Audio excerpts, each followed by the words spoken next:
Hey everyone, welcome back to the channel. Today, I will show you how to add Microsoft account on Windows 11. All you have to do is go to the bottom and click Start. Then look for Microsoft Store. Now, at the top right corner, click this icon. And then, you will click the Sign Out.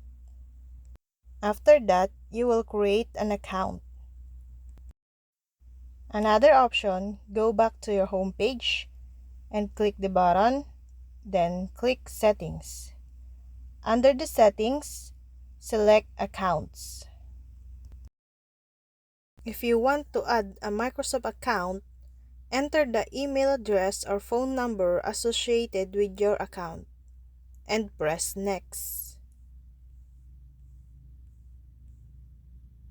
The Microsoft account is now added to your Windows 11 computer. You are not required to enter its password because it will be requested automatically on the first login. Press Finish, and you are done.